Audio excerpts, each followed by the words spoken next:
decided to rest for a couple of days here in this abandoned factory or power plant or warehouse, whatever this place was.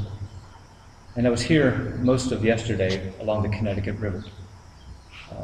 I didn't see anyone, I didn't hear anything, and it was Saturday night. I figured if anything was going to happen, it would have happened by midnight. But unfortunately, at about 3 o'clock this morning, I heard a couple of loud noises, which really shocked me. And I grabbed my chain, which I usually travel with a 2-foot-long chain and padlock. And I heard some voices, and I thought, that's it, they're right down the corridor, here they come. Actually, they were outside, 3 stories down. Voices travel quite a bit around here. Sounds kind of reverberate, bounce off the walls. And then I heard a female voice, and that immediately put me at ease to the point where I actually lay down again.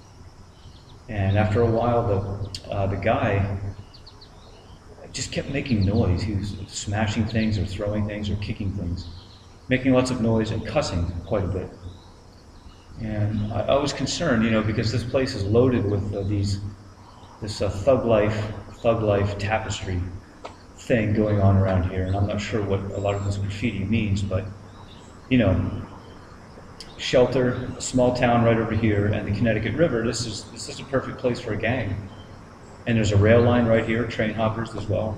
Although most train hoppers are pretty cool. I know quite a few of them. But I've heard of gangs of train hoppers that will actually kill you if you're on their turf. Now, how much of this is true, I can't say. I know that America can be a really violent place, but when you're sleeping in a place like this, that's unfamiliar grounds, a lot of weird things play in your head. So when I heard these noises at night, unfortunately I assumed the worst. I assumed that I was going to be confronted by a bunch of thugs. And it was just a couple, Anyway, eventually the guy said, "Do you want to go upstairs and see the room?" And the girl said, "Oh, I don't know." I thought, "Oh man, there's a lot of rooms up here. I'm in one of them." And he said, "Are you scared?" And I don't know what she said after that, but the voices trailed off, and I realized that they were coming upstairs. So I grabbed my flashlight. Who goes there? Try to make an impression. But they never came up here. What I think they did was they went down at the other end of this warehouse, and that is the place I would like to take you now because it's really interesting. I would like to end this video on a more creative note by showing you something which I've never seen before in an abandoned warehouse or factory. And I have been to many such places. They were building something here, which didn't get completed. And I don't know why it closed down, but it's a waste. Because it's solid concrete everywhere you go. I was on the roof, and it's a solid building. It could be used for lots of things, but it's just falling into ruin because of the special litigation laws that we have. Who will be held accountable if somebody hurts themselves?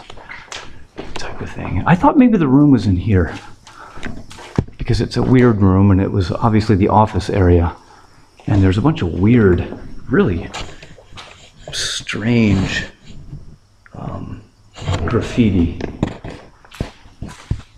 Don't poop, thank you. Strange graffiti, just drug-related, bone rash, just odd and a little disturbing kind of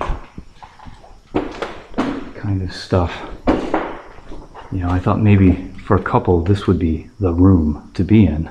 It doesn't look like anything really happens up here, but anyway, this is the end of the building that the couple went to.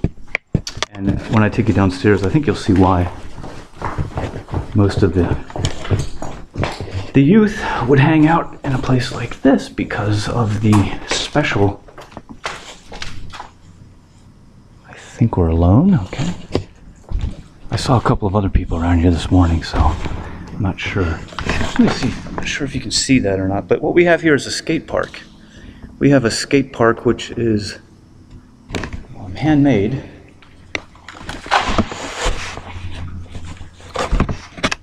From the particle boards which used to cover the windows of this place. And I just think it's really, really beautiful what was done with the materials of limitation which would otherwise keep us out of this place. Some creative young people decided to remove those barriers and create something that